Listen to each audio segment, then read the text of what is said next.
Okay, so let's start. My name is Dr. Amin Davoodi, and I'm so excited today to introduce Dr.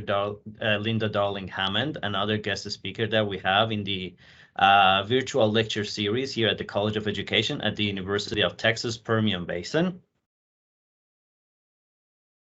in West Texas, in Odessa. So before talking about the event, I would like to ask our dean, Dr. Larry Daniel, to say a few words, and then we can move on. Dr. Daniel? Thank you very much, Dr. Davoodi, and welcome esteemed colleagues and guests. The College of Education at the University of Texas Permian Basin is delighted to sponsor today's virtual lecture by Dr. Linda Darling Hammond. We appreciate the efforts of our colleague, Dr. Amin Davoodi, in organizing today's event. I first saw Dr. Darling Hammond present at an AERA annual meeting when I was a doctoral student, and she was doing research on the teaching profession at the RAND Corporation. I was impressed by the depth of her work and have followed her scholarship ever since then. For the last 4 decades, Dr. Darling Hammond has been a major thinker and contributor to the national narrative on the teaching profession, educational reform, social emotional learning, and diversity, equity, inclusion, just to name a few areas. And we know well the impact she has had on our profession through her affiliation with NTASC, NCTAF, the Learning Policy Institute, and other influential organizations and groups. Dr. Darling Hammond will be talking today about our teacher shortages in Texas and beyond. At UT Permian Basin, we have taken positive steps to help the West Texas communities we serve grow their teaching workforce through innovative partnerships with school districts and community colleges, participating as a UTeach site for preparing outstanding STEM teachers, and implementing of year-long teacher residency programs. There is much work for all of us to do, and we look forward to learning from our esteemed guest today. Thank you, Dr. Davoodi. Thank you so much, Dr. Daniel. I would like to remind our audience that the Q&A option is enabled, as well as the chat. But if you want to ask questions, I would appreciate it if you ask your questions using that Q&A option. It makes it easier for me to track the questions. And Dr. Darling Hammond, I also wanted to let you know that more than 350 people from 92 different countries have registered for the event. And basically, they are from all the names of the countries. And Dr. Darling Hammond doesn't need any introduction, but I'm just going to read a very short bio. So Dr. Linda Darling Hammond is the Charles E. Document Professor of Education Emeritus at Stanford University and founding president of the Learning Policy Institute, created to provide high-quality research for policies that enable equitable and empowering education for each and every child. She is past president of the American Educational Research Association, AERA, and author of more than 30 books and 600 other on quality and equity, including the award-winning book, The Flat World and Education, How America's Commitment to Equity Will Determine Our Future. In 2006, she was named one of the nation's 10 most influential people affecting educational policy. She led the Obama Education Policy Transition Team in 2008 and the Biden Education Transition Team in 2020. She was appointed president of the California State Board of Education in 2019. Dr. Darling Hammond, thank you so much. And we appreciate all you have been doing for the field of education. Is yours. I'm not going to ask you a question for now. You may want to start with the introduction. Thank you. Thank you so much. It's a real pleasure to be here. I happen to be doing a little bit of research in Texas right now, and the University of Texas at Permian Basin has come up as one of the places where some of the most exciting work in teacher education is going on. So I'm particularly thrilled to be in this company and look forward to both sharing information now and reconnecting again in the future when I am able to be there to pursue this research. So I've been asked to talk about the quest for a diverse, well-prepared, and well-supported teaching profession in Texas and in the country. That is clearly a huge issue for all of us right now. The demand for skills is changing, so the work of teaching is changing. We need virtually all of our students now to be able to master the complex higher order thinking skills that we once reserved for a very tiny minority of students. And we also have the dilemma that the skills that are the easiest to teach and test are also the ones that are easiest to digitize, automate, and outsource, which means that we need to be shifting much of the set of practices that schools developed in the early 1900s when our current system was designed for a very different time and a very different set of needs. I think about the way in which Google, right up the street from me here in Silicon Valley, now selects the people that will work there. They once collected and used for selection grades and test scores and transcripts and all the traditional measures, and looked at how those predicted success at Google in a big study, which found that none of those things were very predictive of what it took to succeed in a contemporary tech-oriented company with collaboration and invention at its heart. They found, in fact, that what most predicts success is what they call learning ability, the ability to find and access resources, to put them together and solve a problem, to collaborate with others, to be self-managing with respect to quality control, testing out the ideas, revising and refining those ideas without somebody else telling people what to do. So when we think about teaching today for what we would think of as learning ability, we need teachers to be able to really develop the kind of education that can create those abilities. And that means moving away from the kind of individualized, each child in their seat doing their own work, filling out the worksheets kind of instruction that much of our policy system has been based on, towards schools in which students are collaborating on inquiry projects in which the teacher is supporting and scaffolding that work and helping them engage in productive project-based learning and refinement of their work rather than just handing out worksheets. We know that effective teachers today must be able to teach these more sophisticated thinking and performance skills.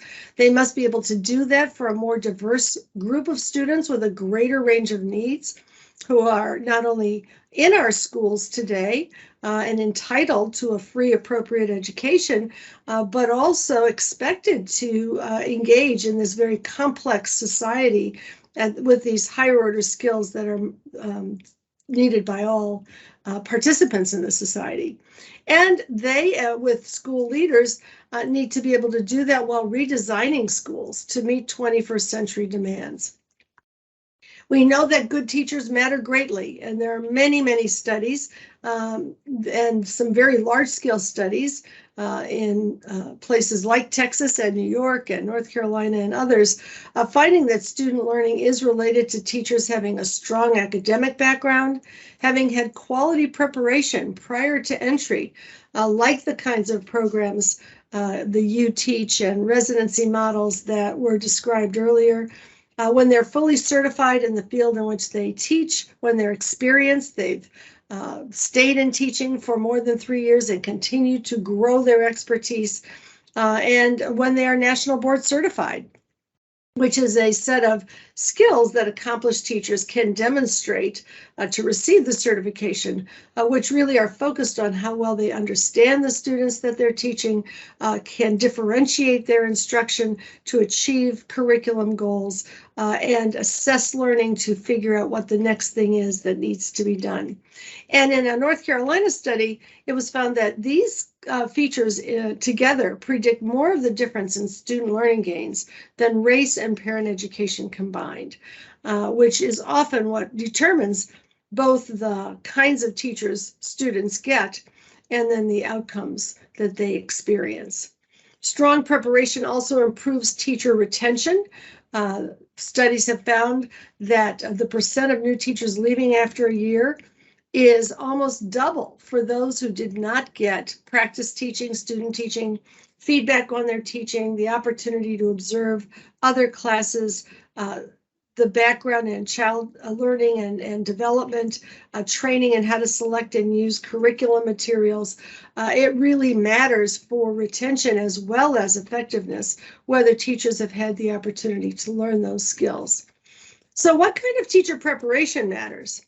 We also have a set of studies that find that there are certain program features that influence teacher effectiveness when they get into the field. And those include carefully developed student teaching that is integrated with the coursework that people are taking up, that is focused on very specific tools and how to apply them in clinical experience, not just the theory, but the theory translated into practice and the practice translated into actual experience. Adequate coursework in content and content pedagogy. How do you teach reading? How do you teach mathematics and other subjects? That connection to understanding curriculum. Ideally, the local district curriculum that you're going to use, as you might learn in a grow your own program or a residency model, and the ability to select and develop curriculum.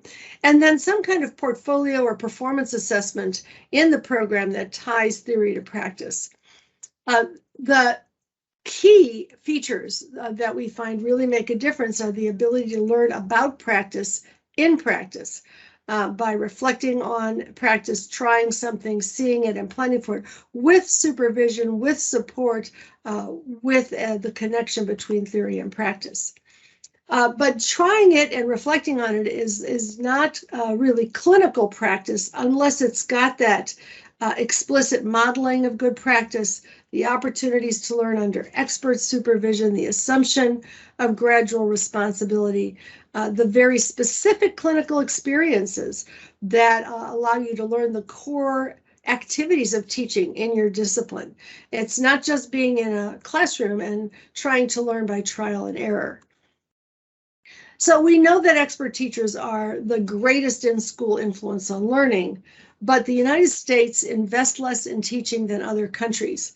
And in most states, including in Texas, preparation is uneven and largely unfunded. The salaries are often unequal and non-competitive. Well-prepared teachers are unequally distributed, and typically the best prepared teachers are assigned to and hired by the most advantaged school districts. Mentoring for new teachers is spotty. Professional development is often what we call hit and run, sit and get, and learning and collaboration time is scarce. In fact, U.S. teachers teach more hours per week and per year than teachers in any other country that has been surveyed by the OECD. That means that U.S. teachers have less planning time, less time for collaboration and learning, and outreach to parents and to students than teachers elsewhere. The differential is about 8 hours per week between the international average and what U.S. teachers get in terms of planning time. That's really unfortunate because it turns out that collaboration actually drives teacher improvement. Teachers who are in collaborative work environments tend to stay longer because it's a very important part of having an efficacious and satisfying teaching experience. They also are less likely to be able to take up and use new innovative approaches, and they are also less likely to become more effective. The most effective teachers are those who gain in efficacy with experience in collaborative settings. The more frequently teachers participate in those practices with their colleagues, the higher the level of self-efficacy, satisfaction, and retention, and the more the whole school improves in effectiveness. But only 15% of teachers in the United States say they work in a collaborative environment, which is half as many as there were in the year 2000. Teacher shortages have grown, and that is the topic of the conference that you're engaged in. The national preparation pipeline has shrunk by 35% just in the last 7 years. Shortages are widespread. More than 40 states, including Texas, report shortages in math, science, career technical education, special education, bilingual or English language development, and world languages. We know that more than 100,000 positions across the country have been vacant or filled with underprepared teachers each year since 2017. And we also know that underprepared teachers are concentrated in low-income schools and in communities of color.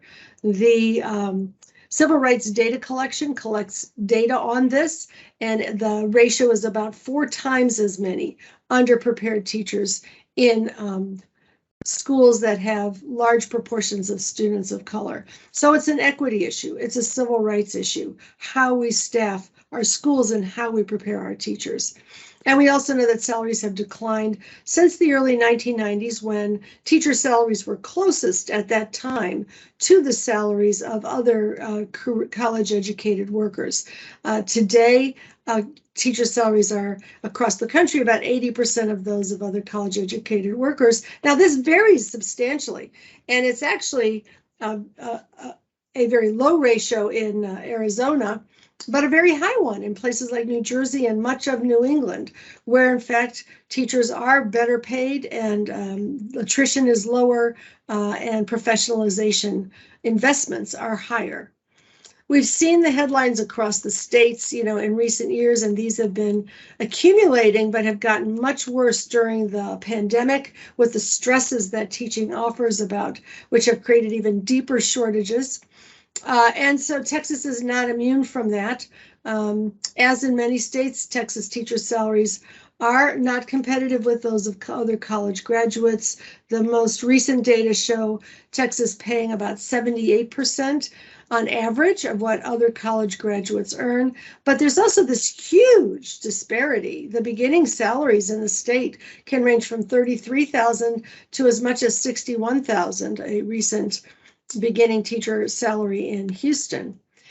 Teaching conditions we've found at the Learning Policy Institute really vary greatly across states. We looked at the differences in compensation, turnover rates of teachers, teaching conditions from surveys in which teachers say how they feel about their teaching context and what conditions they experience, and the qualifications of teachers. And we found that the highest, the most attractive or highest performing states, which are here in dark blue, have better conditions as well as compensation. Texas was found in that particular analysis to be among the lowest attractions to teaching. We also know that attrition drives shortages. So we often hear a lot about we've got to recruit more teachers, because we have these big shortages. But in fact, 9 out of every 10 vacancies each year are to replace teachers who left the year before. And 2/3 of those people are leaving for reasons other than retirement. And if we were able, for example, nationally, to reduce our attrition rates to those that are common in places like Finland or Canada or Singapore, to more like 4% rather than the 8% that the United States has been experiencing lately, you would see that the demand would go down and it would be very close to being met by the supply that we have. So part of our challenge is to keep teachers in the profession. And it turns out that preparing teachers in the right way is one of the ways to keep people in the profession, because teaching is a much harder job than many people understand. And if you are underprepared for teaching, as I was when I entered the classroom, it's very discouraging if you don't have the tools to help your students, if you're trying to figure out what to do while you're teaching, maybe even taking courses at night, which are recipe for burnout while you're also trying to plan for your classes. So preparation actually is one of the things that can drive longer teacher retention. Teacher attrition rates in Texas, however, are high and even higher than the national average, and they are climbing. So that blue line is attrition, the number of folks who've left from the previous year. And in the most recent year, which was 2021-22, the number of people leaving and the number of people being hired were almost the same. In fact, attrition accounted for 97% of the demand for new hires in Texas. And the current attrition rate was close to 12%, which is even higher, about 50% higher than the national average. So there's a lot to be done on this score. And you can see those figures right there. Most new hires in Texas are coming from alternative routes or have no license at all. This is the data for this most recent year, excluding the people who had left and came back. But those who are new to teaching, the orange-ish slices are all people who have not completed preparation for teaching. And a major growth is happening in the area of teachers coming in without any certification. That's happening because of the innovation districts that have been established by legislation across the state, who apparently do not need to worry about certification. And that's grown very rapidly in recent years. Then there are teachers on emergency permits and intern certificates. The blue parts of the pie are teachers who come in either from Texas or from out of state in one way or another, having completed their preparation.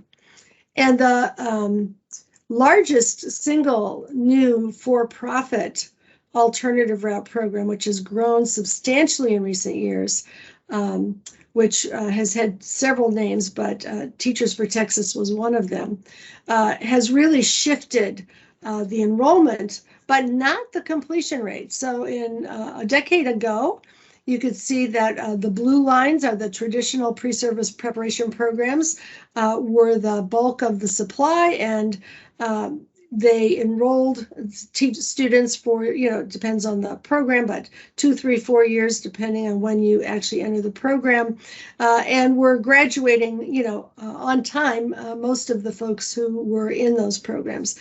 If you look by comparison, in this last year, the orange line is the alternative non-university-based programs, and the largest one there with 80,000 enrollees, really almost 90% of the total, is enrolling large numbers of candidates, but graduating very, very few. And there's been no improvement in the graduation level, even with the enrollment level. So there's a use of resources that is not producing prepared teachers for Texas schools. A study out of the University of Texas at Austin also found that fully prepared teachers produce stronger learning gains for students in both math and in English language arts. So there's clearly a lot of impact of this unequal access to quality teaching in Texas right now.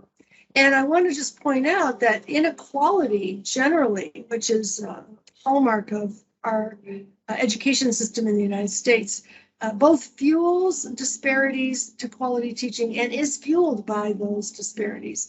We start off with a layer of a growing poverty for children and growing segregation of children. There are many schools that I think of as apartheid schools, which are more than 90% students of color and more than 90% low-income students, typically under-resourced for the job that they have to do. We layer on unequal school resources to those conditions. That leads to this inequitable distribution of qualified educators. The unequal access to high-quality curriculum flows from that, and quite often dysfunctional schools with a lot of churn because of the fact that underprepared teachers are leaving at very high rates is the result. But there's a lot that happens in the classroom as a result. When you have large proportions of inexperienced and underprepared teachers, there's typically a very little understanding of learning and development and pedagogy. You often have a focus on low-level skills, not very many ways to help scaffold learning or respond to individual student needs. Quite often that's accompanied by exclusionary discipline because teachers don't know how to create the setting in which kids will be engaged and behave. There's an inability quite often to teach heterogeneous classes, so it reinforces tracking systems and students. Social, emotional, and academic needs are often ignored. If you add implicit bias to this recipe, which is widespread across our country because we were raised in a very biased context, many teachers then will also have, particularly if they are underprepared, the assumptions that students are the problem, that they're incapable, that families don't care, and it activates the stereotype threat, which is when any one of our identities is stigmatized in school. It could be on the basis, or in society as well, on the basis of race, class, disability status, immigration status, language background. When kids know that they are looked down upon by others because of various aspects of their identity, they come to school already stressed and anxious about that. And teachers can inadvertently reinforce that stereotype threat if they don't know how to help students develop confidence, a growth mindset to affirm them in the classroom. So these disparities are not minor. They are really a major force in what goes on in classrooms for children. I've had the privilege of studying countries around the world. The book Empowered Educators looked at 5 countries that are high performing and that also develop teaching quality systems. And we found in looking at Canada, Australia, Singapore, Finland, and Shanghai, China, that all of these places had an integrated system of teaching and learning. They, of course, had supports for children's welfare and early learning. So kids had already come to school with quite a bit of preschool experience. They had equitable school funding, and then salaries were, as a result, also equitable. They used sort of 21st century curriculum and assessments that are focused on higher order thinking and performance skills. The multiple choice test that is widespread in shaping education in the United States is very rare in other countries around the world. And then they made investments in quality teaching. All teachers would get a common high quality preparation of the same kind that would be subsidized, so it would be free. And then in some countries, they would get a salary or a stipend while they train. They're typically in master's degree programs, which often now offer a full year of clinical practice in partner schools, much like the programs that your dean mentioned are part of the portfolio at UT Permian Basin. They get support from trained mentors in every school, continuous, freely available professional development on a regular basis, which is often offered in those extra hours that they have each week for learning and collaboration. And that creates a very different context for teaching. The other thing we find is that these high-performing countries combine quality with equity. This is from the PISA data, and you can see in the upper right-hand quadrant of this graph, those that had high math scores and allocated their resources in ways that promoted greater equity, giving more resources to those who had greater needs.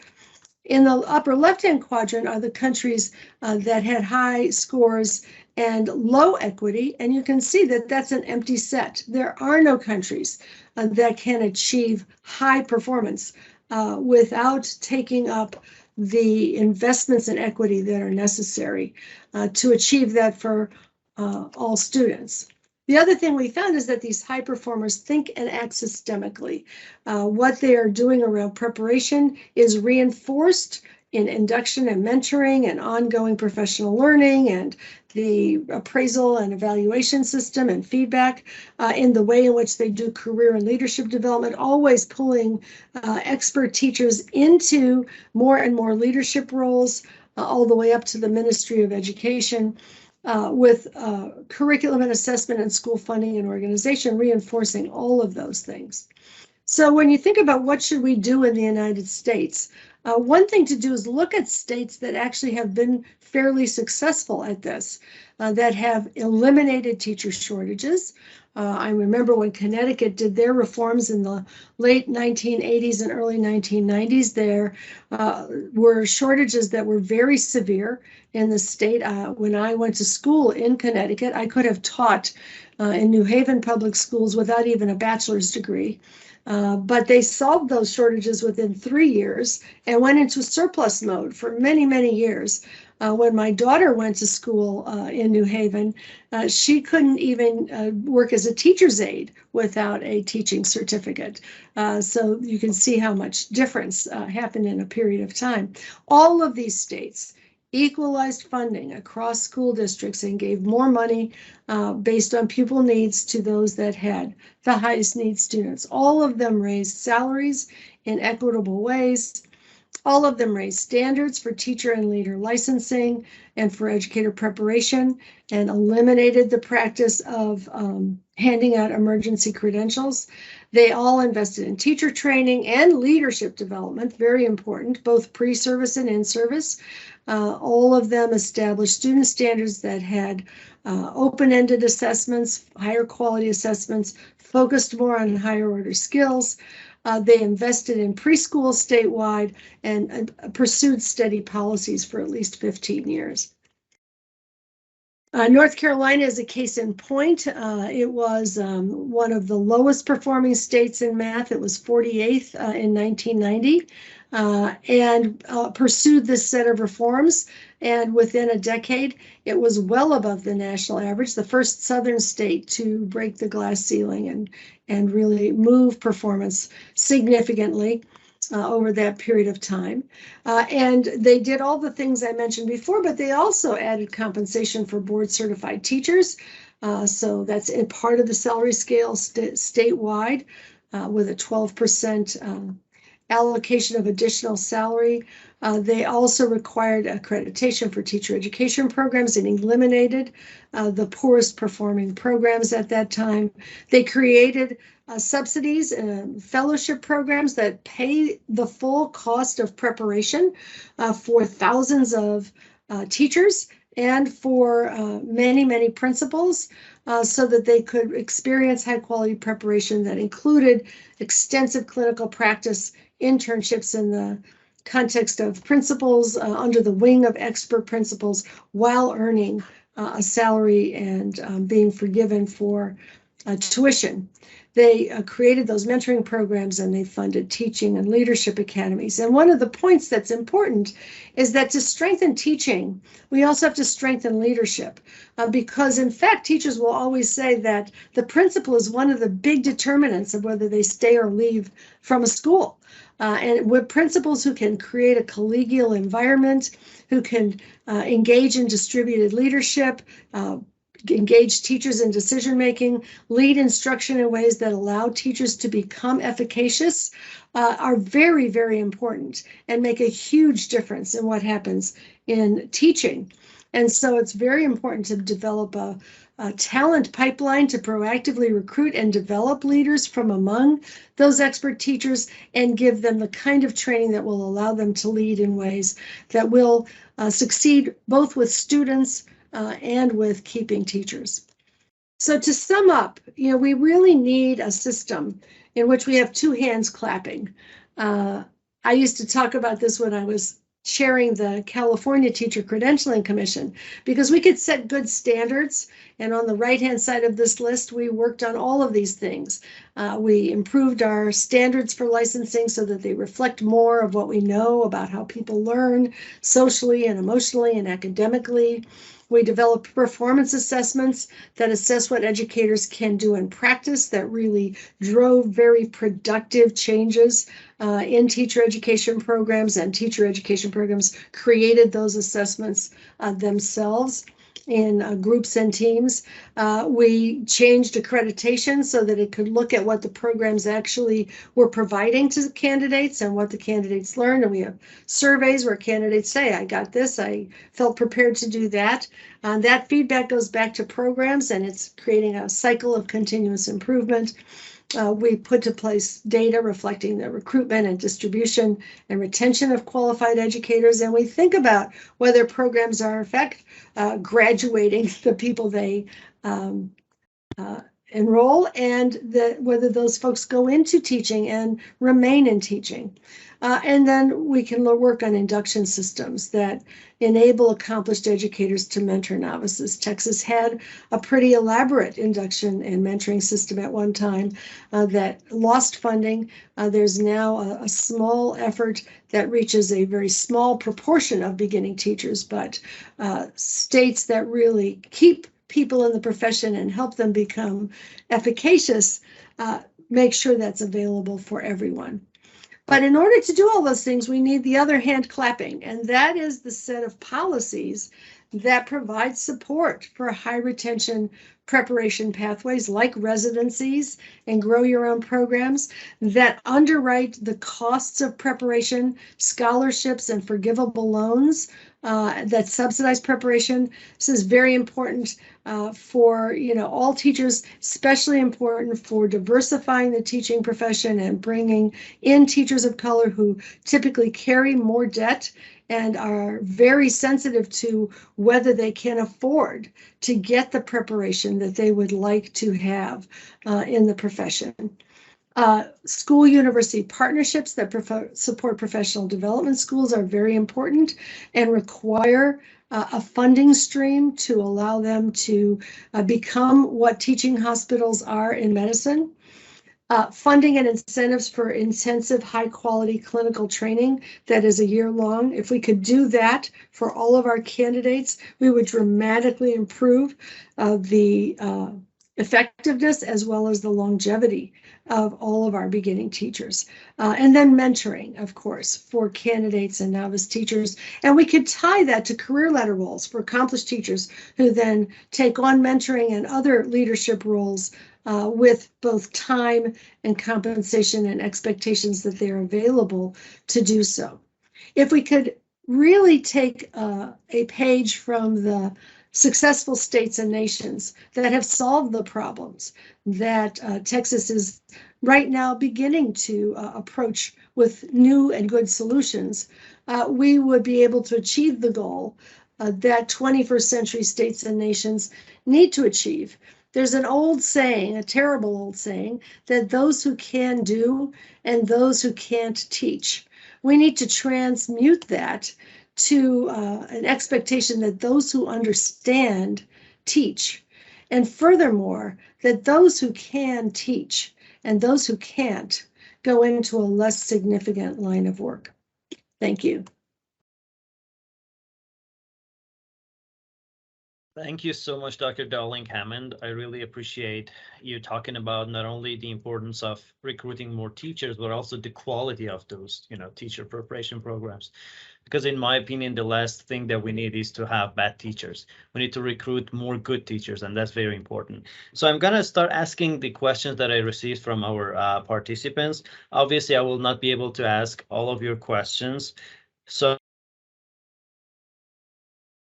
one, which is from our educational leadership program. So the question is, what do you perceive are some of the most important considerations for a school or district leader as they work to build stronger connections with the community they serve? Well, obviously, if you're going to build connections to the community, you have to be a good listener. You have to have ways to engage with members of the community. There need to be ways that parents are very involved in school. We have different kinds of schools. Some schools are very off-putting to parents. They're like, there's a gatekeeper in the front office and, people are not invited in. They're often sent away.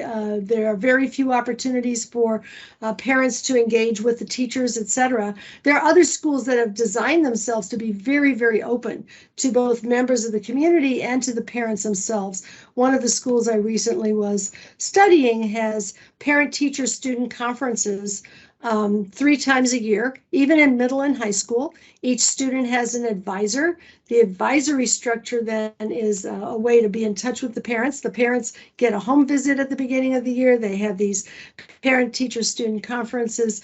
They've redesigned that so that the advisor gets the input from all the other teachers, etc. Those kinds of places. They do performance assessments. The parents come in for that.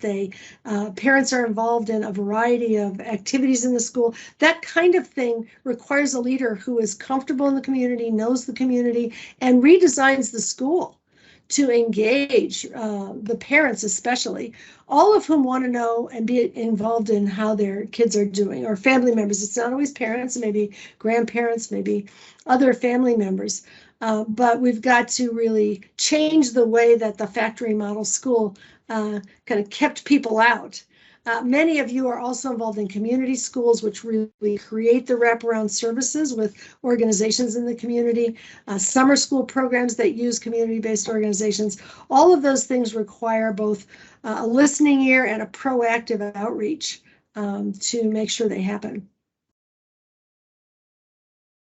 Okay, great. Thank you so much. So next question is from Dr. Larry Daniel, our Dean.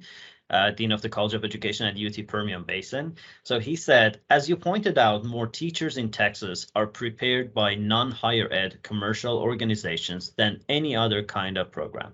And folks from those programs have the worst results. What can we do to encourage policymakers to react against this trend and better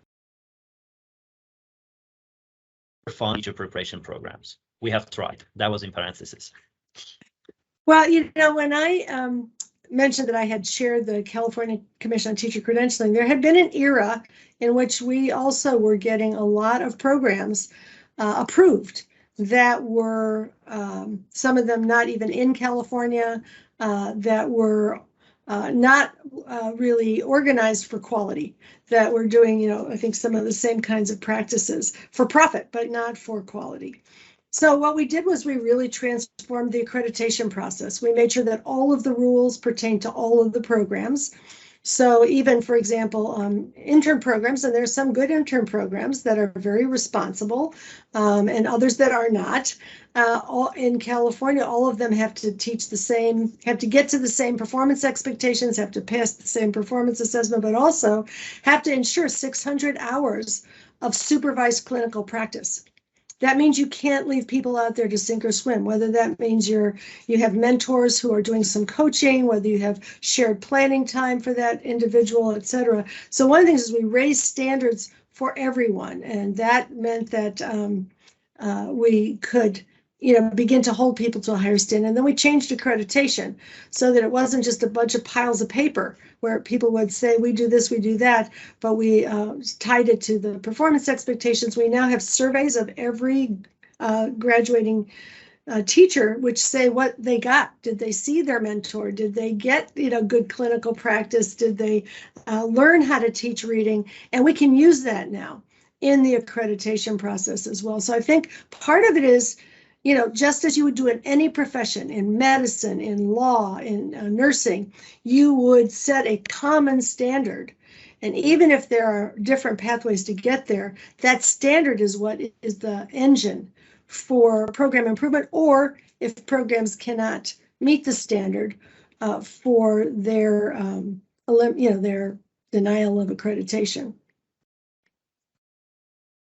Thank you so much. So next question is from Dr. Vicky Mukuria. We were in the same PhD cohort at Texas A&M. Hi, Vicky. So I'm going to ask you a question. So Vicky wants to get your thoughts on,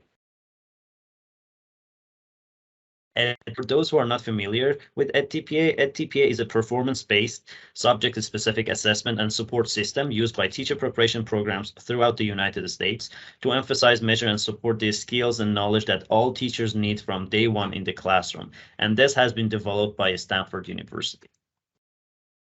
You know, EdTPA grew out of something that Stanford and a number of other universities in the University of California system created when we had a mandate for performance assessment, which was the performance assessment for California teachers.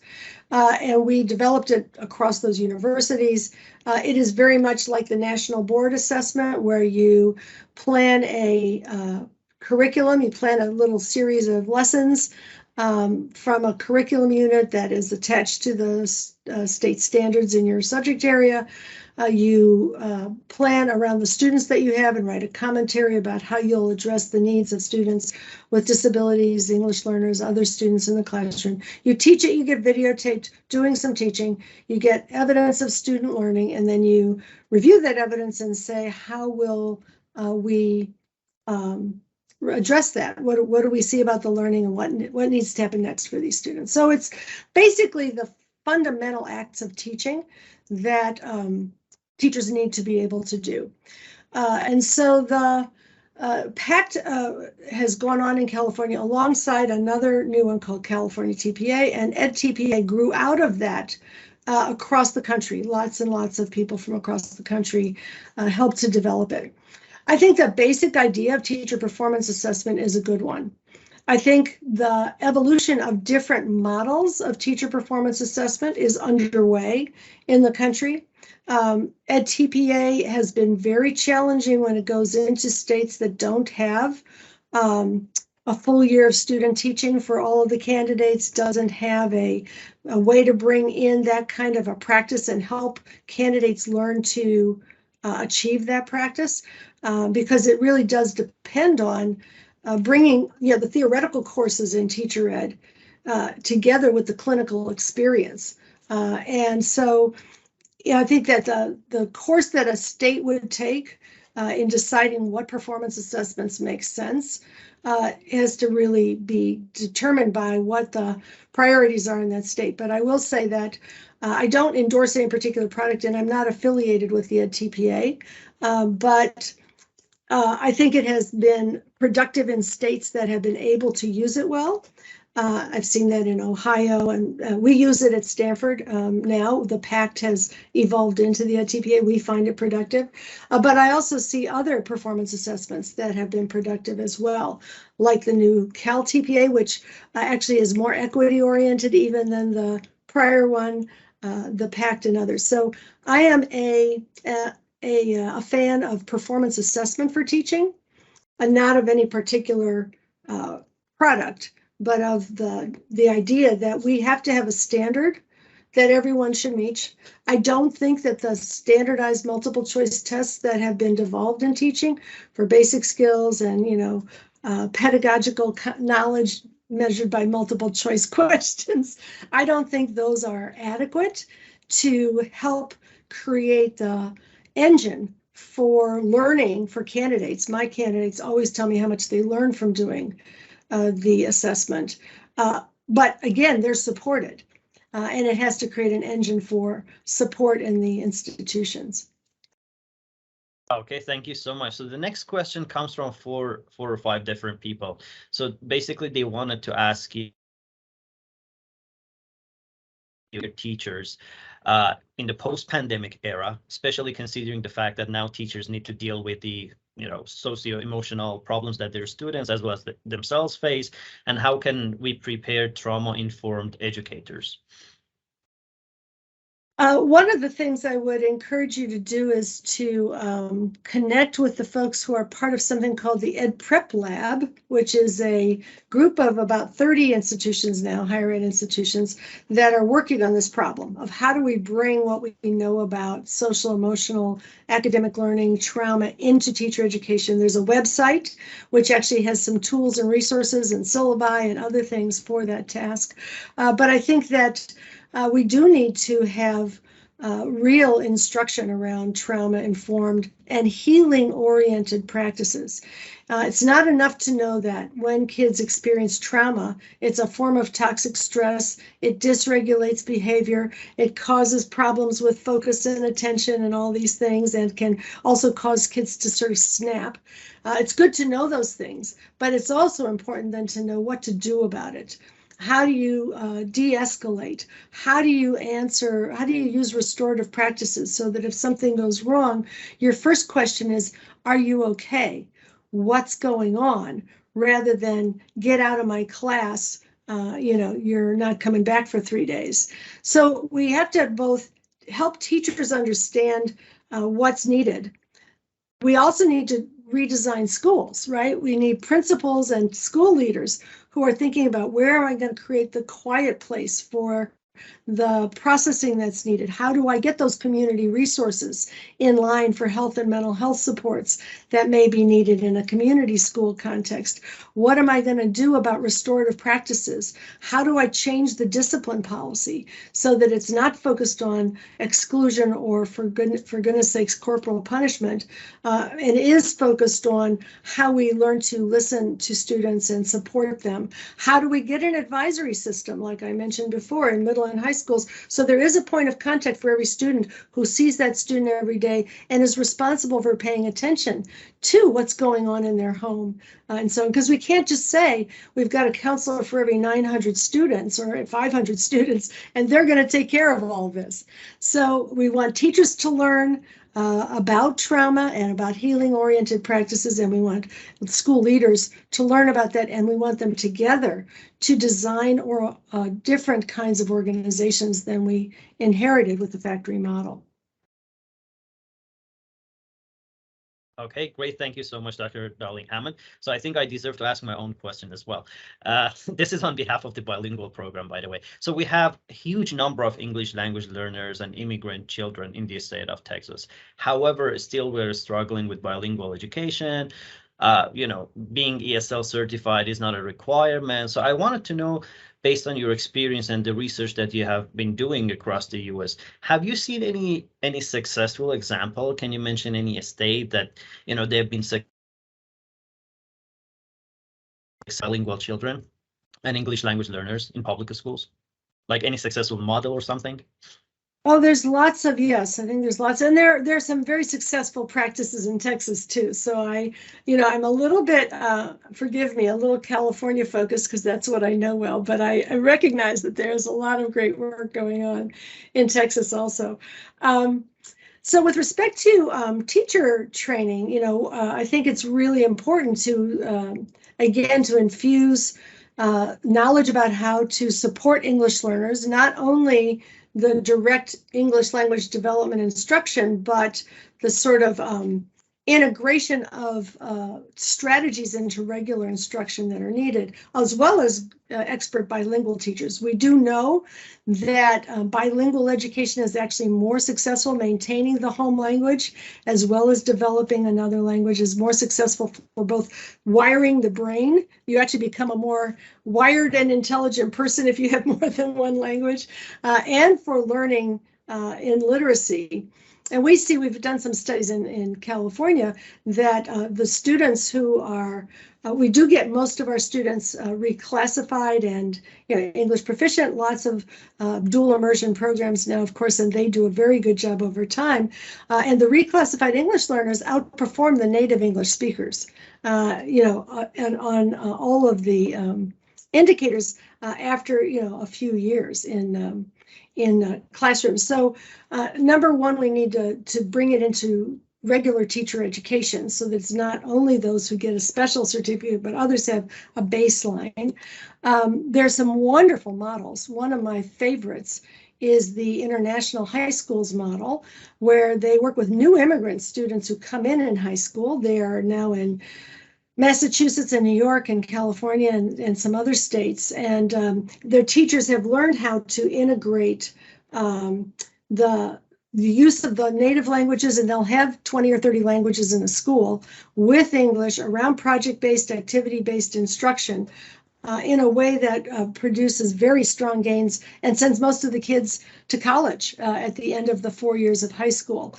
So that's a great model. We've done case studies of that. If you go to the LPA website and look at Oakland International High School, you'll see one of those models. And then there are many, many very successful dual language immersion, schools now in the elementary space and bilingual education schools. But with respect to teacher training, we've got to make it part of the expectation. The other thing we did in California, sorry to keep going back to my roots here, but we required all teachers, even those on emergency certificates and those on alternative certificates, to have a certain amount of pre-service education, which includes learning about how to teach English learners.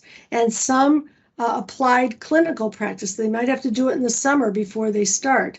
But we decided it was really a civil rights issue, that if we're going to really be honest and sincere about the teaching of English learners, we can't let people come in through this and that and the other pathway knowing nothing about how to teach those students, as well as students with disabilities and others who need to be understood in order to be taught. Thank you so much, Dr. Darlene Hammond. We only have a couple of minutes, and I'm going to ask you the last question. This question is from Dr. Shakiba Razme, who happens to be my wife. I have to ask this, otherwise I cannot go home this evening. So she wants to get your she wants to get your thoughts on multicultural education and the fact that it has been recently political topic. You know, a lot of politicians have been talking about multicultural education. So she wants to know your thoughts on multicultural education and how it can contribute to the identity reconstruction of minority and low SES students in public schools. Well, I mean, the answer is yes. It can contribute, and everyone needs a multicultural education. I mean, everyone has culture, right? Everyone comes from somewhere and has some experiences and ways of being that are their, cultural context. Schools have to be places where all the cultural contexts of students are present, are understood, are studied, that everything from the representations in the texts to the representations on the walls to the way in which classes are undertaken. Teachers need to have, cultural competence and a respect for, learning as well from their students and incorporating their experiences and funds of knowledge into the curriculum. That's what we know about how people learn. So it is not politics, it is learning science. That really is the foundation for multicultural education. It is, of course, also essential for building a democracy, for building a place where people can get along and live together. We are in a very major crisis in our country right now on that score and on many other scores. But I think teachers understand that this is fundamental to what we do to make it possible for every child in our classrooms to be seen, to be understood, to be well taught. And we know as well that to get a community in our schools where people respect each other and support each other, that we have to have both a multicultural lens and a humanistic lens for the work that we do. Thank you, Darlene Hammond. We really appreciate your time, and we know how busy you are. And if in a few minutes, I assume you're going to jump into another meeting. So we really appreciate all you have been doing for the field of education, and we hope to have you in the future again in our events so that we can learn from you. Thank you so much, Dr. Darlene Hammond, and thank you, everyone. I hope you have a good day or a good evening, wherever you are in the world. Have a good one. Thank you. Bye-bye.